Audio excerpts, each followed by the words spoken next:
People said curses arrived like storms, loud and visible. But Vivian had learned they came more quietly than that. They came as empty grain bins, as neighbors who stopped meeting your eyes, as elders who renamed cruelty a necessary tradition and spoke it in voices polished smooth by ceremony. Hunger had stripped Thornfield Pack to bone that winter, and hunger made cowards of good men first.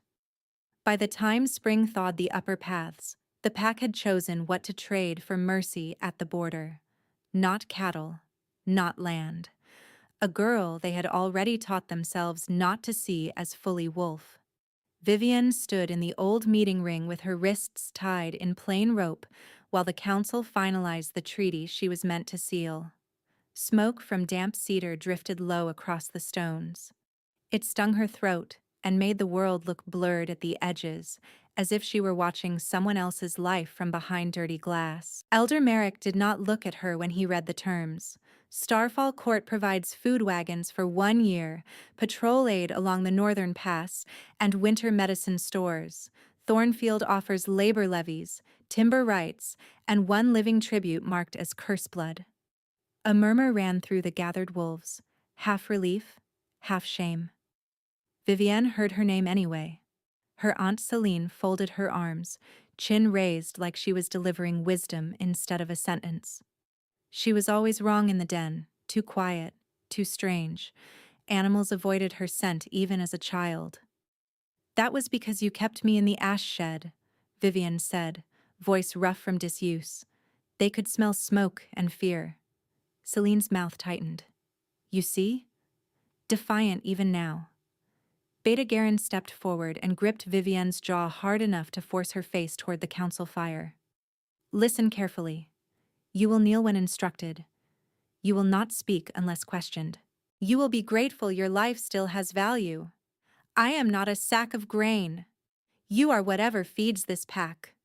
The words landed harder than his hand. Around them, no one contradicted him. No one stepped out of line to challenge the bargain. The famine had left hollows under every cheekbone in Thornfield, and those hollows had become excuses.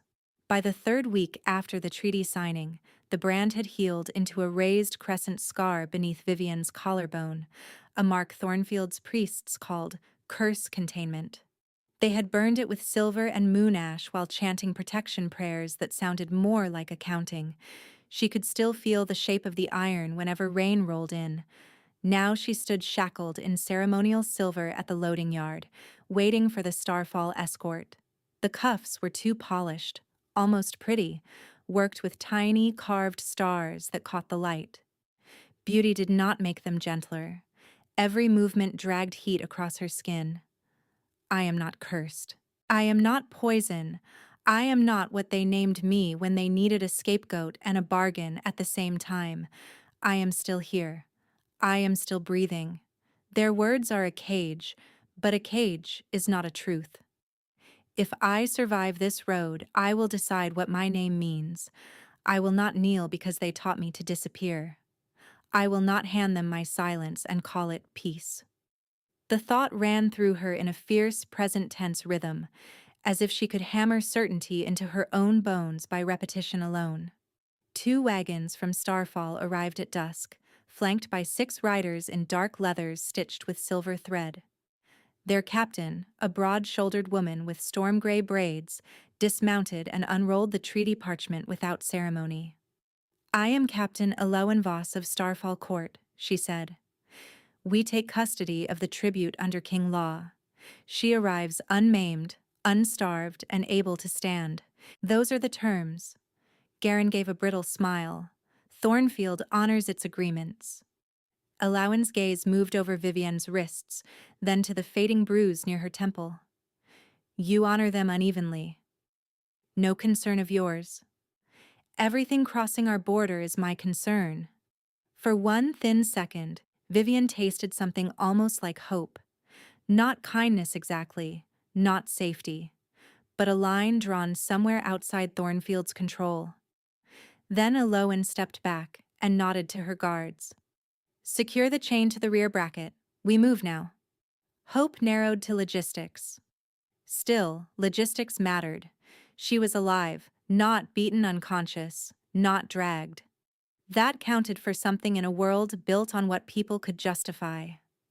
The road up to Starfall cut through fir forests and bare cliffs, climbing in switchbacks toward a fortress carved straight into mountain stone. Vivienne rode in the rear cart on a plank bench, chain fixed to an iron ring by her ankle and wrists, linked to a central bar. Night wind bit through the rough wool cloak they had thrown over her shoulders. Pines exhaled resin and cold. At the first border camp, she heard the Thornfield escorts talking on the other side of the canvas partition while they drank. "Starfall nobles are finicky," one man muttered.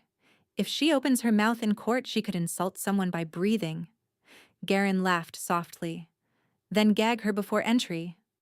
No marks on her face, per terms. Then use the silver bit. It leaves no bruise." Vivienne's stomach clenched. Another voice joined, lower and anxious. "What if the king rejects her?" "He will not. Not with curse blood written in the treaty. Men like that prefer broken things. Easier to own." The cup thudded down. "And if he doesn't?" "Then we've still made her someone else's burden." That was the breaking point. Not because it was the cruelest thing she had heard, because it was practical, casual, decided. She understood in that instant that if she waited for mercy, she would reach the fortress with a silver bit between her teeth and never speak her own name again. 3 nights had passed on the mountain road when she made her choice. Rain started after moonrise, hard enough to drum over the wagon canvas and blur torchlight into smeared gold.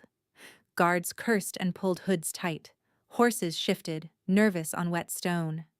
Vivienne sat very still, counting breaths, counting bootsteps, counting the rattle pattern of the chain whenever the cart lurched. When the wagon tilted over a washout rut, the center latch jolted loose by half a finger's width. Not freedom, a flaw. She turned her wrist sideways, ignoring the sharp sting as silver scraped skin raw, and worked the cuff against the pin. Once, twice, 10 times. Rain drowned the small metallic clicks. Her pulse battered her throat. The pin slipped. Her right hand came free. For a beat she froze, stunned by the sudden absence of pressure. Then she dropped from the cart, hitting mud on her knees, pain shooting up her shins. Cold water soaked through her dress at once. She crawled beneath the axle, dragging the still-fastened left cuff and ankle chain through muck, then rolled into the ditch as a lantern swung past above her. "Check the rear tie," someone shouted. Vivienne did not wait. She ran. The forest swallowed sound in wet layers. Needles slapped her face. Branches clawed her sleeves. Her bare right hand burned from cold and torn skin, while the left was weighted by dangling silver that struck her thigh with every stride.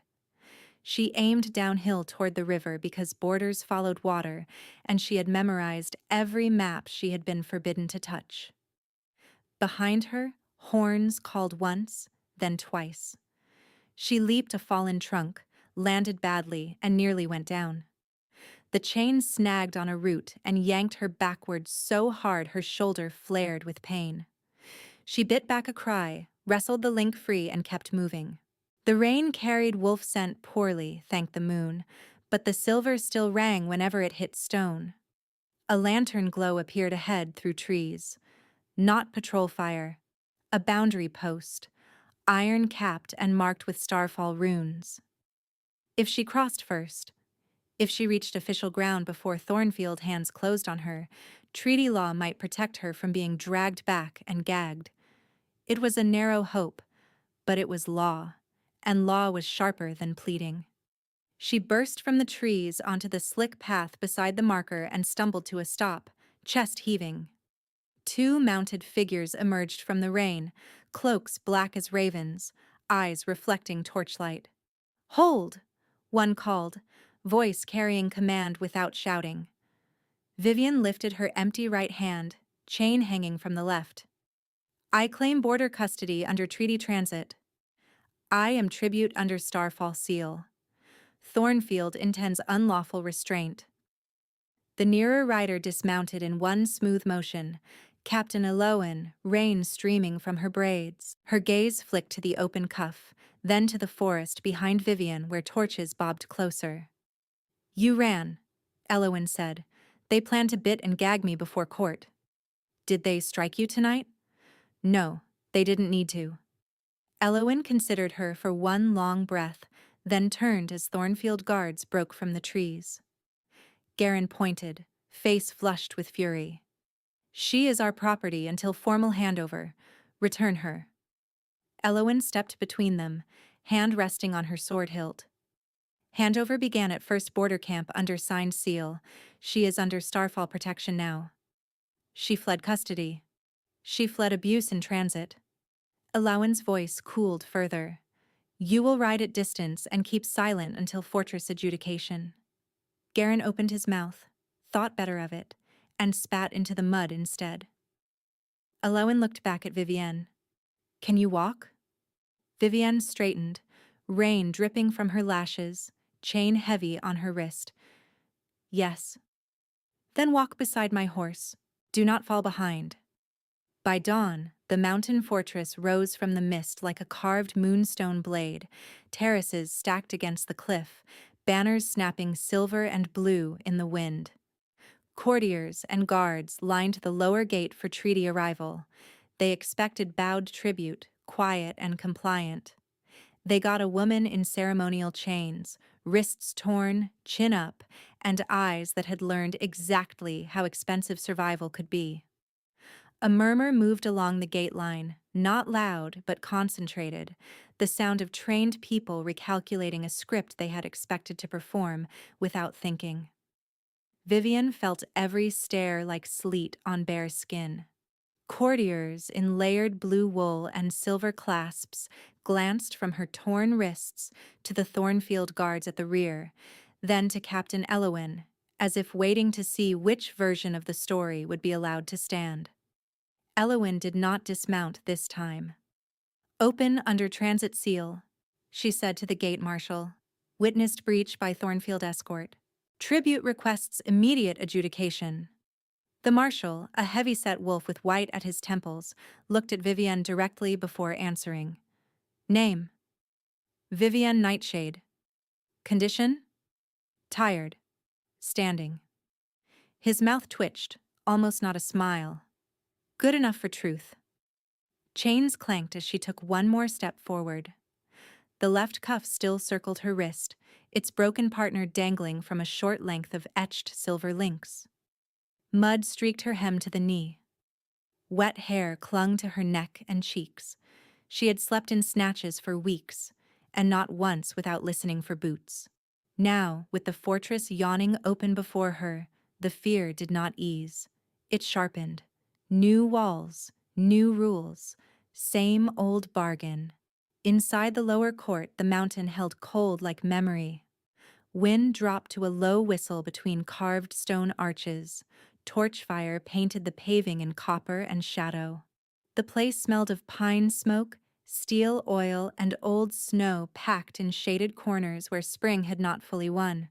A physician came forward with a satchel and reached for her wrist. Vivienne flinched on instinct. The woman halted immediately and bowed her head once. "Permission to examine the burns." No one in Thornfield had asked permission for anything since her 10th winter. Vivienne nodded. The physician's fingers were brisk and careful. Superficial. Angry. Not deep. She glanced at Eloan. "She needs clean linen and warm broth before any formal presentation." "She needs witness record first," said a new voice from the stair above. Every head in the court tilted upward. He stood halfway down the granite steps that led toward the inner keep, one hand on the rail carved with moonvine runes.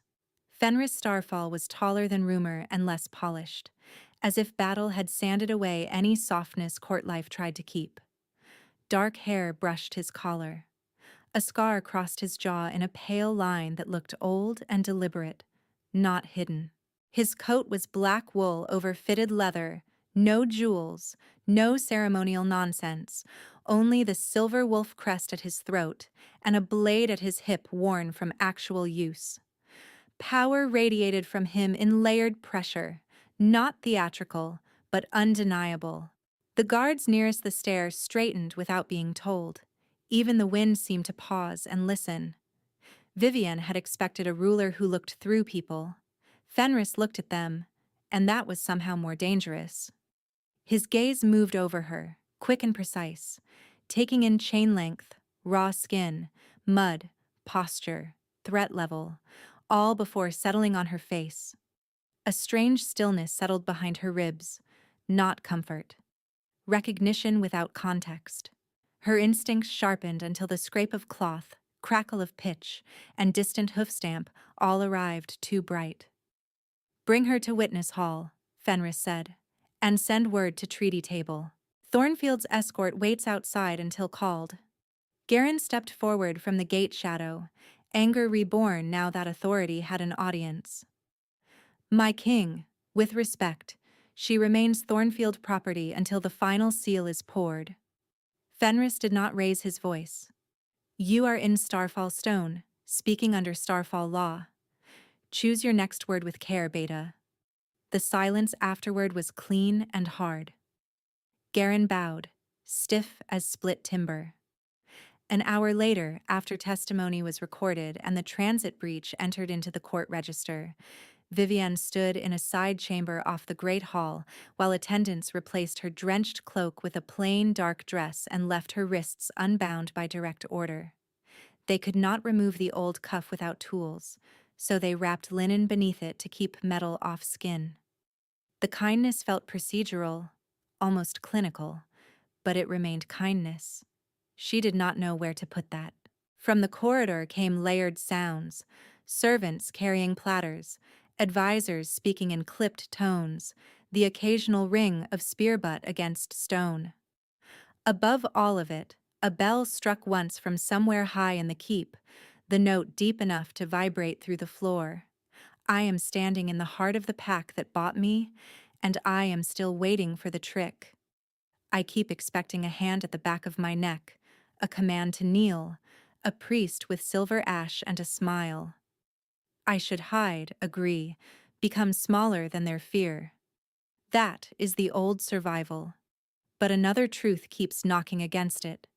He stopped his whole court to correct one word. Property. Not a person worth defending, not yet, but not property. I do not know him. I do not trust this place. I trust evidence. I trust what happens next. If they strip my name, I will speak it again. If they call me cursed, I will ask who profits. If my legs shake, I will lock my knees and stand anyway. The chamber door opened. A steward in formal gray dipped his head. "The treaty feast begins. You will enter when announced." The great hall of Starfall rose in terraces around a central table of polished black wood long enough to seat 30. Moonlight poured through high windows cut straight into the mountain wall, turning goblets and knife edges into lines of white fire. Banners bearing the Starfall wolf hung between carved pillars. At the far end, beneath an arch of old stone veined with silver, stood the king's place. Vivienne entered to the scrape of chairs and the collective weight of noble attention. Isadora Thornwood sat 3 seats below the king's right hand in crimson velvet, with a collar of pearls and an expression arranged to appear sympathetic. Her beauty was precise, almost weaponized. Even her stillness looked practiced. Vivienne recognized the type from Thornfield Winters. Women who never lifted a sack of grain, but always knew whose bowl should be empty first. "Vivian Nightshade," the steward announced, "transit tribute under border treaty." The words rang out and settled badly. Fenris remained standing as she approached the open space before the high table. Up close, his scent hit first: cedar, cold stone, and the metallic edge of coming rain. His forearm, bare between glove and sleeve, carried faint rune lines like old lightning scars. Isadora rose smoothly. "Your Majesty, if I may preserve protocol." Fenris did not look away from Vivienne. "Speak." Thornfield marked her curse blood under council oath. "We have priests present. A moon altar purity test would protect the court from contagion and treachery alike. A murmur of approval flickered around the table, quick and hungry. Several nobles leaned in, relieved to have a familiar ritual to hide behind. The physician from the lower court stiffened, then lowered her eyes. Vivienne tasted iron at the back of her throat. Purity rite meant binding, exposure, priest's hands, public verdict already decided before the first chant. Isadora folded her hands.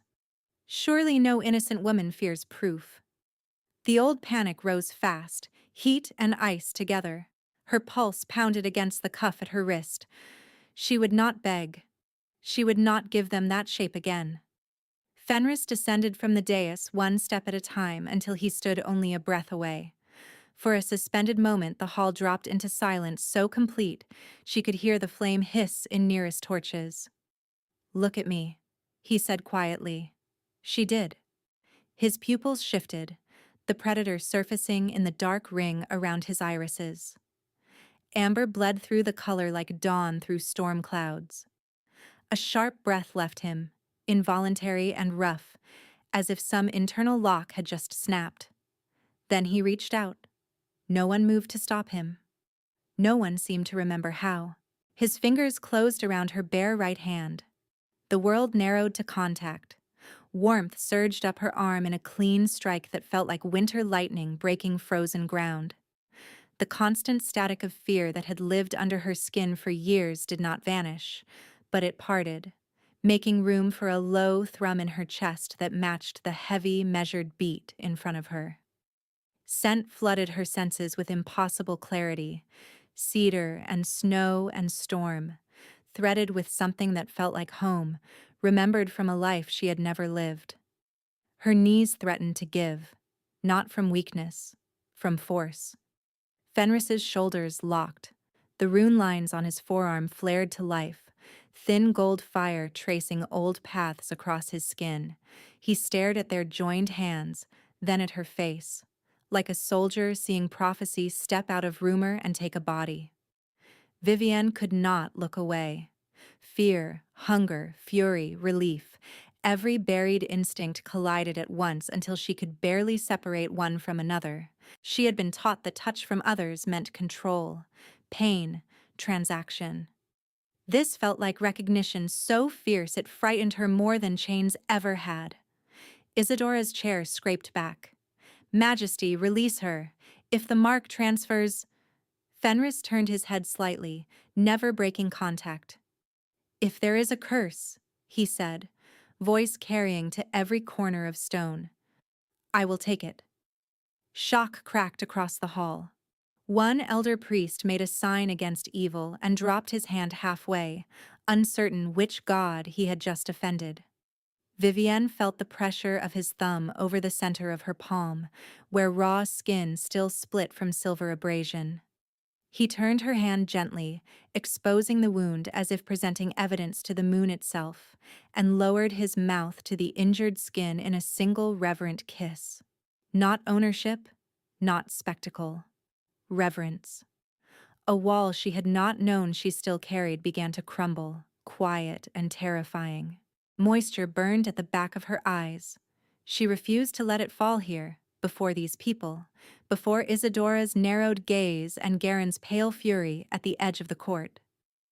Fenris straightened, still holding her hand, and faced the table. "King's protection law applies. She is my chosen guest until open judgment. Any accusation will be heard with evidence, not superstition." Isadora's mask slipped for one heartbeat, revealing naked rage before composure snapped back into place. "You risk the stability of Starfall for a branded stranger." Fenris's gaze went feral. "I risk it for law." His hand remained around Vivienne's, steady and warm, while the court fractured into whispers that sounded like wings beating against a closed room. Whispers climbed the stone walls until they became a weather of their own, thin and cold and relentless. Vivienne stood in the center of it with Fenris's hand around hers and understood, with a clarity that made her breath hurt, that this was the most dangerous kind of protection, the kind offered in public, where everyone who hated it could watch and remember. Fenris released her only when the nearest council elder stepped forward with a protest already loaded on his tongue. Your Majesty, precedent requires immediate altar verification when contagion is named in treaty matter. We cannot suspend sacred process because you felt.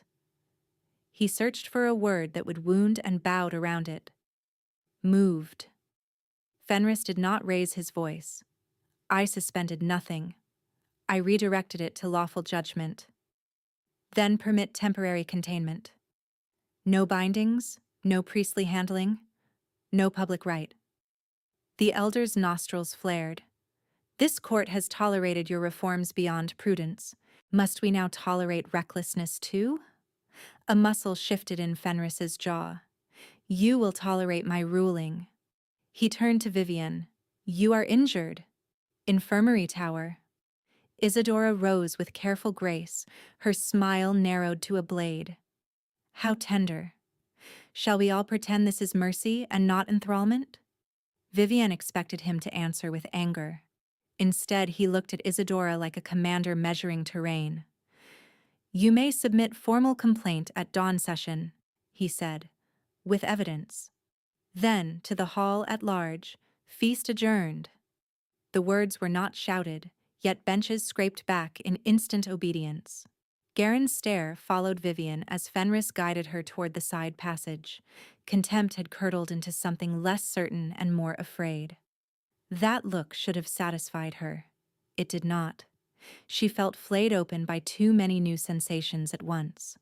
The corridor beyond the great hall was narrower, lit by oil lamps set into niches carved with old moon script. Their footsteps echoed, his steady, hers uneven, chain striking stone in dull silver knocks. At the first turn, he halted and crouched in front of her left wrist, where the broken cuff rubbed against damp linen. May I? He asked. The question was so quiet it nearly vanished under the distant clamor from the hall. Vivian stared down at him, at a king kneeling on cold rock to request permission from a woman sold to him like winter stock. Her mind offered no script for this moment. She gave a stiff nod. He braced the chain in one hand, set 2 fingers under the cuff to lift metal from torn skin, and twisted with controlled force until a hidden hinge snapped. The ring dropped away. Relief flooded her arm so suddenly she swayed. His hand rose, not touching, hovering near her elbow in case she fell. I will not catch you unless you ask. The restraint hit harder than any command could have. I can stand, she said too quickly. I know. He stood and led her upward through a spiral stair cut into the tower wall. Wind pressed against narrow arrow slits and carried snow scent into the warm interior, a mountain breathing around them. At the infirmary landing, the physician from the gate court waited beside a work table laid with basins, clean cloth, salves, and a small iron tool roll. Fenris unbuckled his sword first and placed it on a shelf across the room. Then he removed the hunting knife from his boot and set that beside it, metal on wood, deliberate and audible. Vivian's gaze flicked from the weapons to his face. No blades near you while I treat burns, he said, if that eases anything. It eased too much. Her throat tightened without warning. The physician inclined her head to Fenris. Shall I proceed, my king? I will do it. She hesitated. Court will interpret that. Let them. When the physician withdrew to the far cabinet, Fenris rolled his sleeves to the forearm, exposing the old rune lines now dark and quiet. Scars mapped the inside of his wrists, thin pale bands crossing thicker marks that looked like half-healed memory carved into flesh. Vivian sat on the edge of the table because he asked where she preferred to sit instead of placing her. He filled a shallow bowl with warm water and dropped in crushed green leaves that released a sharp, clean scent. I need to remove the wet bandage, he said. It will sting. Tell me to stop if you want me to stop. She watched his hands as he worked, expecting impatience when she flinched. None came.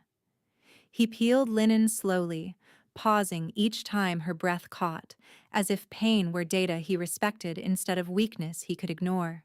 His touch was firm enough to be effective, gentle enough to be chosen. I do not know what to do with gentleness that asks first. I keep waiting for the price to appear. For the moment he reminds me this kindness is a debt, and I am already in arrears. My body does not understand this room. Every nerve is braced for force, yet he set down his weapons before he came near me. He asks before each touch as if my answer matters. If this is strategy, it is a brilliant one. If it is real, then everything I learned about power is wrong. I am afraid of both possibilities. I am more afraid of wanting to believe the second. Fenris rinsed away dried blood and silver ash, then patted her skin dry with folded gauze. These were ceremonial restraints, he said, voice neutral in a way that signaled anger held in careful check. Too pure for travel. They knew exactly what prolonged contact would do. Vivienne let out a brittle breath. Thornfield calls that purification. It was punishment. His answer carried no hesitation, no polite uncertainty. He spread salve in thin strokes over the raw bands around her wrists, then wrapped fresh linen with meticulous precision. On the second pass, she said, despite herself, "That is aggressively neat." His mouth moved, almost a smile and almost disbelief. "I have been told warfare is my strongest skill. This is close enough. You are laying siege to loose fabric." A faint huff of laughter escaped him, brief and startled, and the room shifted a fraction toward warmth without losing its gravity. When he finished, he remained standing in front of her, but did not reclaim distance. "You are not Curseblood," he said. "Not in any way they mean." "You do not know what they branded." "Then tell me." The request opened a door she had barricaded for years. She looked at the floorboards between his boots, then back at his eyes because hiding felt worse. "They started when I was 11, she said. "Small cuts first. Symbols carved with silver tip while priests recited moon law. They said if I carried contamination, the marks would trap it." Her hands curled against her skirts. "If I argued, they called the resistance proof." Fenris's expression did not fracture into pity, which might have broken her composure. It hardened into intent. "May I see?" She swallowed and touched the laces at her collarbone. For a breath she could not move her fingers. Then she loosened the ties and drew the fabric aside enough to reveal the crescent scar under her left collar and the finer etched lines fanning from it like thorn branches.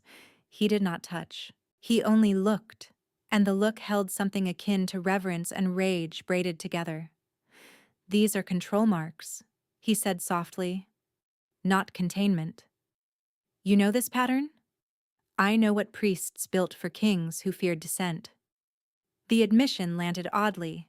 It placed him inside the same machinery that had crushed her, not as victim in the same way, but not untouched either.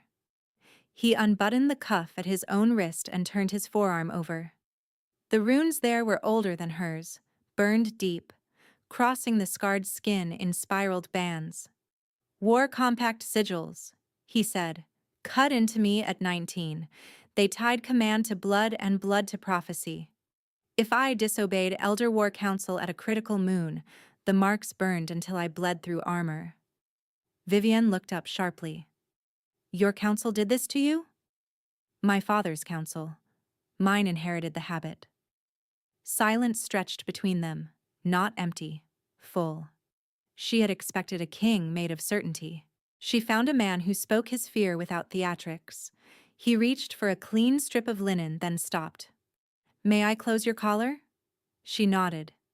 His knuckles brushed fabric, not skin, as he retied the laces with clumsy care that made her chest ache for reasons she refused to name.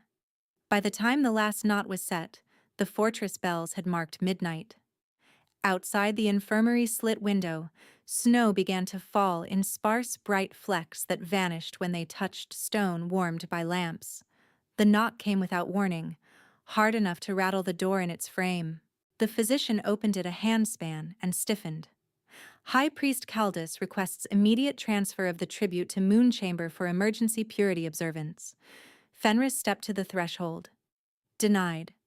Caldus pushed the door wider and entered anyway, robes sweeping the floor, two acolytes behind him carrying braided silver cords and a ceremonial basin. Denied by what authority? He said, when contagion sits untested in your own tower. By King's protection law? Protection has limits. Fenris moved, placing his body between the priest and Vivian so smoothly it looked effortless, though tension tightened every line of his back. So does your jurisdiction. Caldus's gaze slid to Vivian over Fenris's shoulder. Girl, stand. Remove your dress ties and present the marked area for full moon inspection. The old terror surged up, immediate and humiliatingly physical. Vivian's fingers went numb. She smelled silver before she saw it. The braided cords in the acolyte's hands, prepared for wrists, ankles, throat. No, she said. Caldus ignored her. Restraint is permitted for contaminated subjects resisting grace. Fenris's hands opened at his sides, nails lengthened, darkening into half-shifted claws as a low vibration started in his chest, not quite a growl, more dangerous for being controlled. His irises brightened until amber burned through the dim room. She said no. The acolytes faltered. Caldus lifted his chin. You endanger your line for a stranger. You endanger your office for arrogance. The priest took one step forward, testing. Fenris matched it, and the room's temperature seemed to drop. Any accusation against her will be heard in open judgment with material evidence and witness cross-marking, Fenris said. Attempt private handling again, and I charge you with procedural abuse under Crown statute. Caldus's mouth thinned. You would criminalize sacred practice. I would criminalize coercion. For a heartbeat, no one moved. Then Isadora appeared in the doorway behind Caldus, wrapped in crimson, eyes bright with offended composure. My king, this confrontation is unnecessary. We seek only reassurance for the court. Fenris did not turn around. You seek spectacle. I seek stability. Then stop setting fires to prove you can hold water. Isadora's gaze cut to Vivienne, sharpened by naked dislike. She arrives in chains, ignites your runes at a touch, and suddenly law bends. How convenient. Vivienne felt fear and fury collide, and this time, fury held. She slid off the table and came to stand just behind Fenris's shoulder, close enough that she could feel heat from his back, but not hidden by him. Law did not bend, she said, voice hoarse but steady. It finally reached me. Isadora laughed once, soft and contemptuous. Do not mistake temporary fascination for protection. Fenris's answer came like stone striking stone. Do not mistake your influence for authority. He looked to the physician. Record this attempted unsanctioned rite in full, names included. Deliver copy to archivist vault before dawn bell. Caldus went very still. The acolytes lowered their cords. External process mattered here. Written record could outlive tonight's intimidation. Vivian watched recognition pass through Isadora's expression. Not defeat, but recalculation. The woman gathered her skirts, offered a shallow bow that conceded nothing, and stepped back into the hall. This is not finished, she said. No, Fenris replied. It will be public. When they were gone, the physician closed the door and let out the breath she had clearly been holding. I will file the record now. Take 2 guards from my wing, Fenris said. No stops. She nodded and departed with the acolyte's abandoned basin still trembling on the table from where one had set it down too hard. The room settled by increments. Fenris's claws receded. The amber in his eyes dimmed, though not entirely. He turned to Vivienne as if checking for fractures no salve could treat. I should have had stronger guard posted before they came, he said. You cannot stand at every door. I can try. Something in her, tight for so long it had begun to feel like bone, loosened a fraction. Not surrender, not yet, but the beginning of it.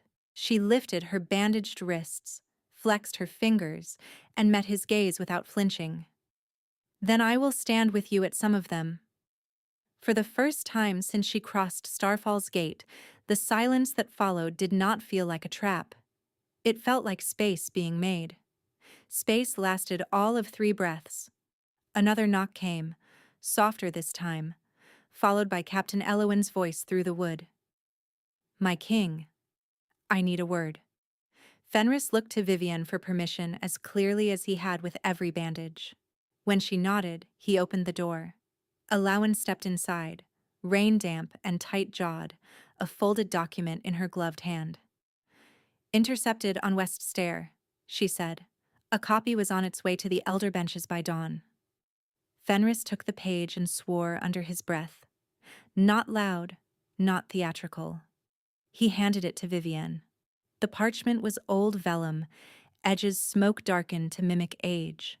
A prophecy fragment had been inked in formal moon script across the center. When the Mountain King is marked by curse blood, crown heart fails and line breaks. Beneath it sat 2 archivist seals and a priestly verification mark.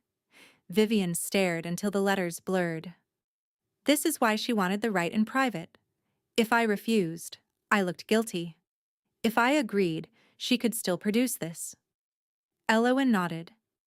Isadora met with archivists Pell and Horst after second bell. Caldus joined them. They dismissed staff, barred the door, and requested sealed stamp wax. Fenris's expression flattened into controlled fury. Pell has copied war ledgers for 20 years. He knows exactly what forged age marking looks like. Which is why his seal will persuade half the hall, Elowin said. Isadora is not trying to win truth. She is trying to win sequence. If she brands Vivian a threat, then claims you are compromised by Bond influence, she can trigger emergency succession review. Vivian looked up. Can she do that? She can try, Fenris said. Under old crisis law, if a king is judged incapacitated and unmated, a regent can be appointed pending challenge. Isadora has spent 2 years building favors among houses that miss weak rulers. Elowin added, and if a regent controls ceremony calendar, she controls who stands beside the throne. The meaning settled like frost in Vivian's lungs. A forced political mating. Fenris did not soften it. Yes. Elowin's gaze shifted between them. I can detain the archivist tonight. No, Fenris said immediately. If we move without open cause, Isadora claims persecution and buries this under faction loyalty. We do this in light. Elowin grimaced. Light gives her time. It gives us legitimacy. That was the axis of him, Vivian realized. He fought with power, but he governed with procedure because procedure could outlive fear. Isadora knew it too, which was why she weaponized ritual instead of steel. Fenris refolded the parchment. Postguards at archive vault and council cellar. Quietly. Nobody enters without your word or mine. Elowin touched fist to chest and left at once. Silence returned, thinner now, threaded with urgency. Fenris turned back to Vivian and held out the forged fragment. You should know the full board if you stand with me. She took it, feeling how carefully the lie had been built. Even the ink smelled wrong, faintly sharp, as if rushed over heat. You told me your prophecy once named your mate as the door to your death, she said. Does this match any of it? No. His jaw tightened. The original text said fear will kill what love could save. My council translated it as tactical warning and spent a decade teaching me distance as survival. And Isadora turned that fear into policy. She turned it into ambition. By first light, the infirmary corridor had filled with runners, guards, and council aides moving too fast for routine business. Word of the fragment had already spread, because courts leaked the way old roofs did, predictably and everywhere. Fenris walked Vivienne from the tower to a smaller strategy chamber above the Great Hall, not touching her, not crowding, just keeping pace beside her while their shadows slid over carved stone. Inside, maps covered one wall and legal tablets the other. He set the forged prophecy on the central table beside 3 authenticated archive volumes Elowin had brought under seal. "We compare line by line before session," he said. "Not for us, for witnesses." Vivian nodded, though her pulse still hammered hard enough to ache. She could feel the bond like a taut thread whenever he moved near, warmth under her ribs answering his presence with unnerving certainty. She distrusted certainty. She wanted it anyway. "I am standing in a room where kings decide borders, and my hands are still the hands that scrubbed ash floors so my aunt would call me useful. I want to step toward him, and I want to run until my lungs tear. Attraction feels dangerous because desire has always been used against me, renamed as obedience, traded as debt. Yet this is different in ways I can measure." He asks. He waits. He tells me the cost before he asks me to pay it. I do not know how to receive care without bracing for impact. I am learning in real time, badly, stubbornly. If fear is the cage, then choosing him while afraid might be the first bar I bend. Fenris broke the wax on the first authentic volume and turned pages until he found the recorded prophecy. The script was older, less ornate, and nothing like Isadora's fragment. He slid it toward her. Their shoulders nearly touched over the table, heat gathering in the narrow space between them. "Read aloud," he said. "Your voice will stick in memory when they try to shout over text." She read, steady after the first line. "When Mountain Crown denies the moon-marked heart, war enters through the unguarded door. When crown and heart stand joined by consent, the line endures. No curse blood, no death sentence, a warning against isolation, exactly as he had said." A knock announced the session marshal. "Council convenes in 10. Fenris closed the volume and met her eyes. "Today they will question your worth, your motives, your blood, and your right to stand in this keep. Answer what you choose. Silence can be strategy. But if they corner you with shame, look at me." "Why?" "Because I will not look away." The council chamber filled by mid-morning, tiers of benches stacked above a circular floor marked with oath runes. Nobles arrived in house colors, priests in moon white, legal clerks with inked fingers and faces set to neutrality. Isadora entered last among the highborn, draped in crimson again, calm as snowfall over a trap. She bowed to Fenris with perfect form. "Your Majesty, thank you for granting due process." "Present your evidence," he said. Isadora gestured to archivists Pell and Horst, who carried the forged fragment on a silver tray as if it were relic and not fraud. Caldus stood behind them, expression carved from offended virtue. Pell cleared his throat. "By archive authority, we authenticated this fragment from sealed prophecy cache." Fenris lifted one brow. "State chain of custody." Pell hesitated a fraction, then recited a sequence too smooth to be true. Vivian watched Horst's left hand tremble against the tray rim. When her turn came, she read the authentic text from the registry volume and laid both parchments side by side for the chamber. Murmurs rose immediately, divided and sharp. Some nobles saw the discrepancy. Others looked only at seals and decided accordingly. Isadora did not argue the wording for long. She pivoted. "Even if interpretations differ, the practical risk remains." The king touched an unvetted tribute and triggered dormant runes. "We cannot ignore visible instability on Equinox Eve. I therefore petition emergency protective observance at tonight's council banquet, with shared moon wine proving goodwill and transparency." Caldus inclined his head. "A modest rite. Public. No restraints required." The proposal sounded reasonable by design. That was what made it lethal. Fenris's refusal would look like guilt. His acceptance would place him inside Isadora's script. He weighed the room, then said, "Granted. Public observance only. All cups poured under guard." Isidora smiled, barely. "As you command."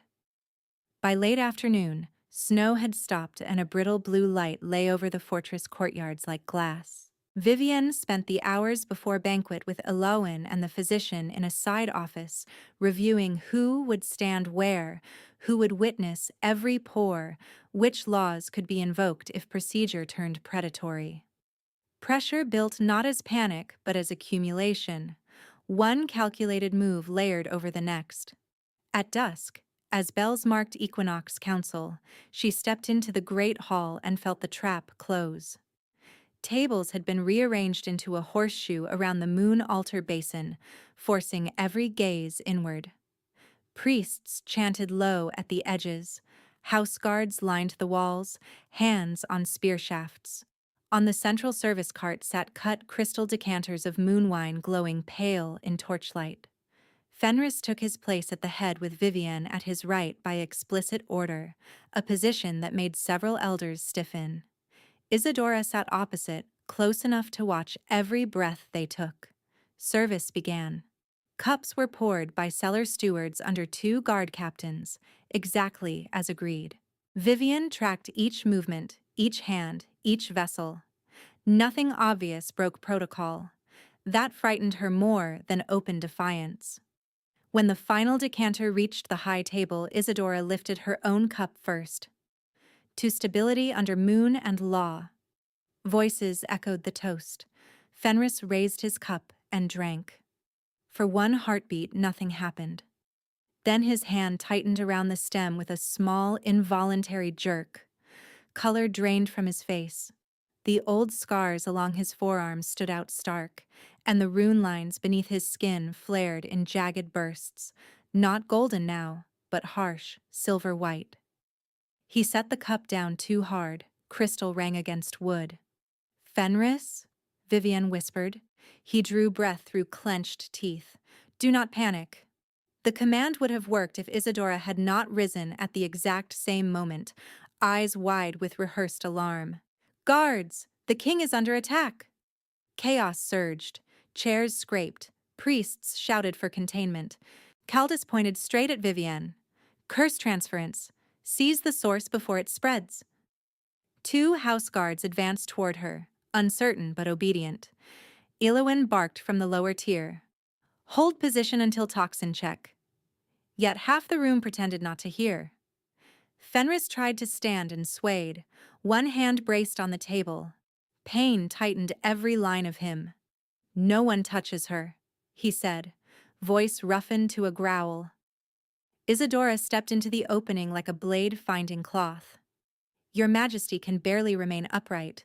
Under emergency succession statute, I call immediate incapacitation review and provisional regency." The words detonated through the chamber. Several nobles shouted assent. Others shouted objection. The noise became a single brutal roar. Vivienne looked at the cup in front of Fenris, then at Isidora's untouched ring hand gripping her chair. A narrow seam in the signet flashed as she moved, a hidden compartment catching firelight for an instant. Realization struck clean and cold. Poison. Placed where no steward would be blamed, timed for maximum witnesses, wrapped in ritual so accusation could wear holy robes. Guards closed in another step. Fenris was on his feet now, through sheer force, but his balance was failing, and the rune flare along his skin burned erratic, as if old war injuries had been dragged awake. Caldus slammed his staff against stone. "By priest authority, bind the curse-blood woman to altar until judgment." Hands reached for Vivienne from both sides, and the moon altar at the center of the hall seemed to wait, bright as a blade, for whatever she would do next. Hands caught only air. Vivienne stepped forward instead of back, drove her shoulder between the guards reaching for her, and planted both palms on the moon altar stone. The surface was glacial, old power humming beneath it like distant thunder in bedrock. Her voice cut through the chamber's roar, raw, but unmistakable. "I invoke the right of blood oath." Noise died in uneven pockets. Even those shouting for her restraint faltered, because the right she named was older than any house in the room and binding on every rank that still claimed Moonlaw. Caldus slammed his staff once more, furious. "You have no standing to call that right." Vivienne looked straight at him. "I stand accused before witnesses in Crown Hall. Under your own codex, I have standing." Fenris had one hand braced on the table, pain visible in every rigid line of his body, but his eyes locked on hers with hard, focused recognition. He gave one terse nod. That was all. Isadora recovered first. "This is theater by a frightened girl. Remove her." "Try," Vivienne said, and dragged the edge of a ceremonial knife from the altar rail across her palm. The cut was clean and immediate. Blood welled, bright against stone. She pressed her hand flat to the central rune and spoke the formal words she had heard priests weaponize all her life, now reclaimed in her own voice. "By blood freely given, I demand truth made visible. Let hidden harm answer to open law." The altar answered. Silver light ran from beneath her palm in branching veins, racing through carved channels across the floor circle. Gasps rippled up the benches. The runes did not flare for Caldus. They did not flare for Isadora. They flared for her. By the time the third alarm bell finished ringing above the hall, everyone who mattered had been forced into stillness by ritual they could not publicly deny. Caldus tried anyway. "She contaminates sacred stone. End this now." Elowen's voice cracked across the chamber from the guard line. "Any interruption voids testimony and names the interrupter obstructive under Crown statute. Shall I record that, High Priest?" He went silent, face blanching with contained rage. Vivienne lifted her bleeding hand and turned toward Fenris's cup. "Bring it." A junior steward froze. Fenris, breathing through clenched teeth, pushed the cup himself across the table toward her. His fingers shook once at release. Vivienne held her hand over the rim. Blood fell in 3 slow drops. The moonwine hissed. A thread of pale fire rose from the cup, then thickened into unmistakable silver flame that carried a bitter, crushed weed scent through the hall. Wolfsbane ash. Not rumor, not interpretation, substance. Voices exploded again, this time with fear aimed in a new direction. Isadora stood very still, too still, one gloved thumb pressed against her signet ring. Convenient trick. She could put anything in that cup with blood sorcery. Vivienne did not waste breath arguing. She turned, crossed 2 measured steps, and caught Isadora's ring hand before the woman could pull away. Isadora hissed and tried to wrench free, but Vivienne drove the captured hand down against the altar lip. The signet hit stone with a crack. A hidden seam sprang open. Gray-black powder spilled into view. Elowen was already moving. She vaulted the lower step, seized the ring, and held it to the torchlight. "Compartmented signet," she announced. "Residue present." "Do not touch that without priest witness," Caldus snapped. Fenris straightened by force of will, one hand to his side. "You are witness." The chamber tilted toward panic, then toward appetite as political lines redrew in real time. Pell looked ready to faint. Horse dropped to one knee, whispering to himself. A Thornfield envoy near the rear benches stared at Vivienne, as if seeing a stranger where he expected prey. Vivienne felt the blood running down her wrist, warm and steady, and with it a clarity that was almost frightening. She reached toward Pell's silver tray, took the forged prophecy fragment, and held it over an altar flame. Isadora lunged a half step. "Stop her!" No one obeyed. Heat licked vellum. At first, nothing changed. Then dark top ink blistered and peeled in curling strips, revealing original script beneath. Accounting marks. Not prophecy at all. Scraped and overwritten by skilled fraud. The false text collapsed in front of every witness. "Altered ink over erased ledger skin," Vivienne said, voice carrying. "Archivist seals applied after forgery." Horst broke. She told us it was emergency preservation, he blurted, pointing at Isadora with a shaking hand. She said the king had already approved. Isadora's mask cracked. Coward. Pell sank onto the bench, face gray. I stamped what I was given. Elowin signaled 2 guards. Archivists Pell and Horst are confined pending full deposition. Chain of custody begins now. Cup, ring residue, parchment all sealed and logged. Vivian exhaled once, harshly, and pain from her cut finally caught up with her heartbeat. The right still hummed under her feet. She could stop. She could let the room swallow this moment and call it enough. She did not. She turned to Isadora, who stood rigid in crimson, hatred no longer hidden behind courtly poise. You called me cursed because you needed me silent. Isadora's laugh was low and frayed. He was meant for the throne beside me, not a branded animal. The words landed, and this time Vivienne did not bleed inward. She lifted her blood-marked palm over the runes and spoke into the charged air. Then hear the throne itself. I call intent replay. A hush fell so hard it felt physical. Moon law held that spoken intent near an active blood oath could be drawn back if power remained in the stone. Priests almost never allowed it.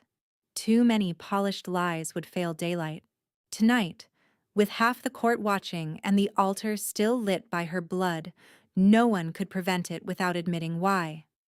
Silver lines rose from the central groove and braided upward like luminous chains. They circled Isadora's feet, then climbed to her wrists in shimmering loops without touching skin.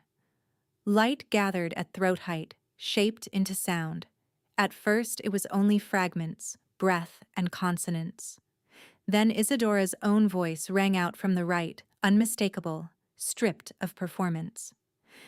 Wolfsbane ash in the equinox pour is enough to trigger his old scars. He collapses, she is blamed, and Regency falls where competence already lives. Another line followed, colder. If she survives accusation, use the fragment. If he resists, invoke incapacitation. No one moved. No one dared. Isadora's face drained, then hardened into pure fury. Parlor magic and coerced echo. This proves nothing. It proves intent, Vivian said. It proves you are dangerous. Good. Be afraid of what truth does to liars. Something flashed in Isadora's sleeve. Vivian saw the motion too late to dodge cleanly, a thin silver needle springing into Isadora's fingers and driving toward the side of her throat. The strike never landed. Fenris moved between one heartbeat and the next, faster than pain should have allowed, and caught Isadora's wrist mid-thrust. His grip locked like iron. Isadora twisted, trying to drive the needle into him instead. Fenris wrenched her arm outward. The needle clattered across a stone. Enough, he said, voice gone to a predator's growl. Vivian stepped in while Isadora fought his hold. She pressed her bleeding palm to the nearest oath rune and spoke the binding clause. Silver light surged from the floor into chain shapes that wrapped Isadora's wrists and cinched tight. Not metal. Law made visible. Isadora stumbled to her knees, eyes wild. You cannot bind me with her blood. Fenris did not release her until the runes sealed. Watch us. Guards closed in now, decisive at last. Elowin took position behind Isadora, hand on shoulder, blade sheathed but ready. Fenris faced the chamber, chest rising hard, pain still etched along his skin where old runes had flared. Judgment is immediate under attempted regicide and forged succession action, he said. Evidence entered on floor, poisoned cup, concealed ring compartment, altered prophecy fragment, intent replay, and live assault with concealed silver weapon. Does any sworn officer dispute admissibility? Caldus opened his mouth, then shut it when 3 elder jurists rose together and bowed assent. Fenris turned back to Isadora. You abused priest channels, corrupted archive process, and attempted to seize governance through staged incapacitation. By crown authority and moon statute, you are stripped of noble rank and house claim. You are sentenced to exile labor in the ash mines under binding marks. No petition for restoration. A collective breath left the room, part shock, part relief. Isadora bared her teeth, voice breaking at last. The bond should have killed him. Vivienne met her stare without blinking. Fear nearly did. Not me. Ilawan signaled. 4 guards took Isadora under oath chain restraint and hauled her toward the side gate. She fought every step, shouting curses at the court, at Fenris, at Vivienne, until the doors shut and stone swallowed the sound. After her removal, Consequence moved quickly because it had to. Caldus was suspended pending tribunal for procedural abuse and collusion. His staff was taken at the chamber threshold. Pell and Horst were escorted under seal to holding rooms for sworn depositions. The poisoned cup was corked, wrapped, and signed into evidence by 3 witnesses. The ring residue was split into 2 vials and sent to separate apothecary labs for independent analysis under Eloan's guard. The burned fragment, with exposed undertext, went to Vault Archive with tamper wax and public ledger entry. Only when every item had been named, logged, and carried out did the altar light begin to dim. Vivienne swayed. Fenris reached for her, then paused an inch from her arm, even now waiting for consent. She nodded once. His hand settled at her elbow, warm and steady. The chamber around them remained crowded, loud, procedural, but the center of it narrowed to that point of contact and the battered, hard-won fact of survival. "You held the line," he said quietly, rough from pain and something deeper. She looked at the blood drying across her palm, at the nobles who could no longer pretend not to see her, at the king who had stood through poison to keep his word. "No," she answered, voice unsteady and fierce all at once.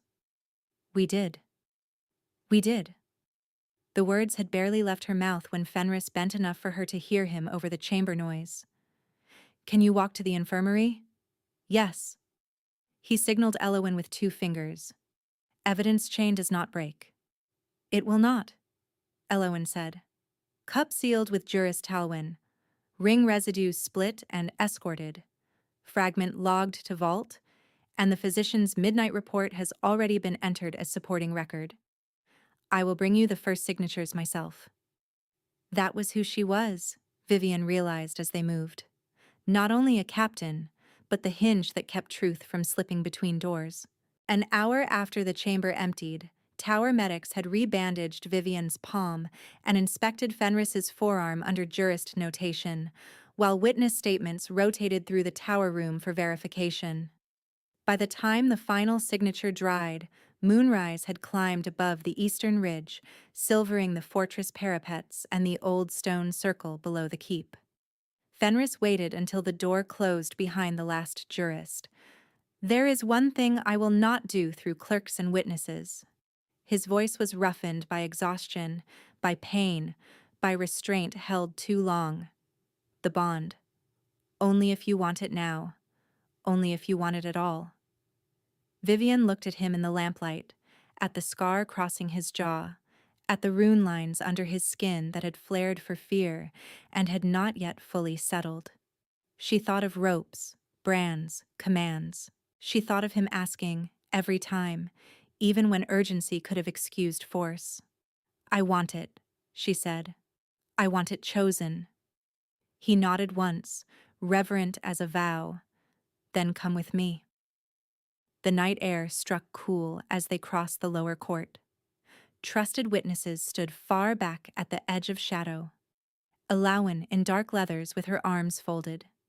Juris Talwyn with an oath tablet under one arm, and 2 sworn record guards posted for legal observance only. No priest. No audience hungry for spectacle. Just moonlight, stone, and consent spoken plain. The circle itself was older than the fortress, worn smooth by generations of oath work. Frost traced pale lines between the carved runes. At the center, where he had first taken her hand in public defiance, Fenris stopped and faced her fully. If you say stop, he said, I stop. If you need to stop, you stop too. A faint, tired smile touched his mouth. Agreed. She reached up first, fingers grazing his cheek, then the back of his neck. His breath caught, not in possession, in wonder. He touched her bandaged palm and turned it over, pressing his lips to the healing cut in the same place he had kissed in the great hall, as if circling back to the beginning before crossing into what came next. Mine, he whispered, voice barely more than breath. And then, with equal weight, if you choose. Yours, she answered. If you choose. His forehead rested against hers for one suspended heartbeat. Mate. The word landed inside her like a bell note carried through deep water. When he drew back, his gaze asked again, clear as speech. She inclined her head, exposing the juncture of neck and shoulder. He stepped in close enough that his coat brushed her wrists, one hand at her waist, the other splayed gently at her nape to steady, not restrain.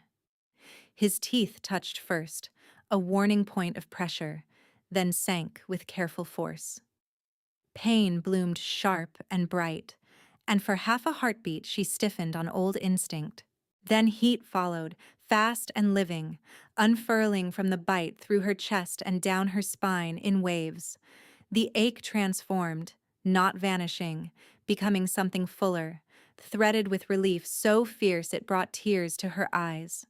She heard his pulse through skin and bone, felt her own rhythm answer it until the two beats locked into a single steady cadence. Golden threads of bond magic flared at the edge of her vision, streaming from his chest to hers, then doubling back in luminous loops that tightened and settled. Fenris made a low sound against her shoulder, not triumph, not hunger, something closer to gratitude edged with awe. Under her hands, the old prophecy runes on his forearm fractured with soft cracking sounds like ice breaking at thaw. Light spilled from the breaks, then burned away, leaving clean skin and scars that belonged to him alone.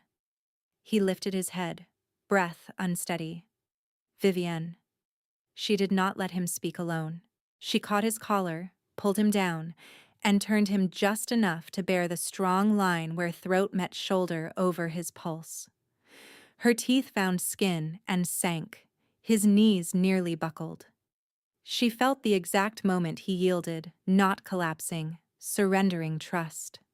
Heat surged back through the bond in a mirrored tide, pain turning to fierce sweetness that filled every hollow place she had carried through Thornfield winters. His hands tightened at her waist, anchoring both of them as silver and gold light braided around their bodies, rose, and dispersed into the moonlit air. Mine, she whispered against his skin, and this time the word meant not ownership, but chosen belonging. Yours, he answered, voice shaking, always.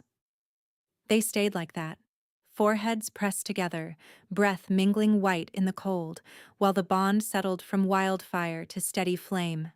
For the first time in years, the constant vigilance beneath her ribs eased, not gone, transformed. She could feel him now as a grounded presence at the edge of every breath, a living certainty that did not erase her, only meet her. Behind them, no one spoke until Fenris straightened and offered Vivienne his arm. Alawen bowed her head, short and soldierly. Juris Talwyn touched 2 fingers to the oath medallion at her throat. Witnessed, the jurist said. Mutual claim, freely given.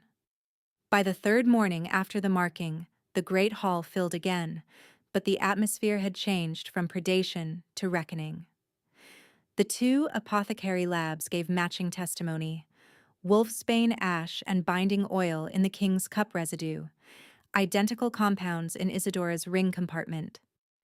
The burned fragment's undertext was catalogued publicly as altered ledger skin, and the false prophecy was struck from all legal argument.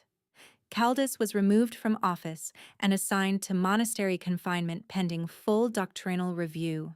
Pell and Horst, spared exile for cooperation, lost archivist rank, and were sentenced to 10 years of supervised record restoration under jurist oversight. Isadora's transport to the ash mines was confirmed at dawn by signed guard report, binding marks intact. When called, Jurist Halwyn read Garin of Thornfield's sealed deposition into the record, entered under oath and witness stamps from his holding cell.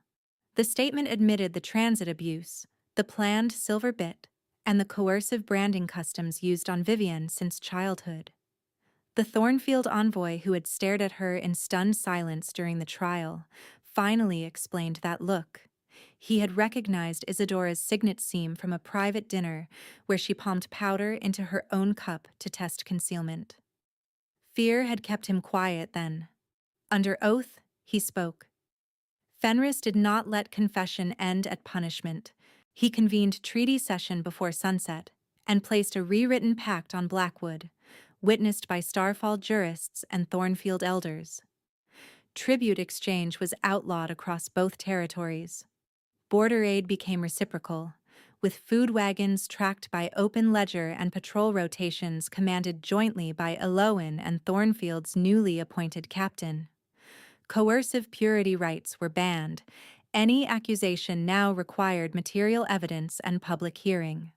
Vivian signed beside Fenris as keeper of oaths, her name entered in ink where once she would have been listed as property. That night, under a full moon in the same court where she had first arrived in chains, Starfall bowed as Fenris set a silver circlet on her head, worked with small carved stars that looked nothing like shackles. Jurist Halwyn struck the oath staff and announced, Vivienne Nightshade, Luna Queen of Starfall, Keeper of Oaths, recognized mate of the Alpha King. Fenris took her hands and spoke for the pack to hear. I will never confuse love with ownership. I will never call silence peace. I choose you in moonlight and in war, in judgment and in rest. She answered without trembling. I will never bow to cruelty and call it law. I will stand beside you, not behind you. I choose you in truth, in hunger, in plenty, and in every season after. Mate, he said softly. Mate, she echoed. Later, when the hall emptied and the fortress settled into the quiet sounds of home, they stood at the high window overlooking the mountain pass where supply torches moved in orderly lines toward Thornfield, not as ransom, as alliance. Fenris wrapped an arm around her shoulders. Vivian leaned into him, palm over the mark at her neck, feeling the bond steady and warm between them. No cage, no bargain. Only chosen and kept.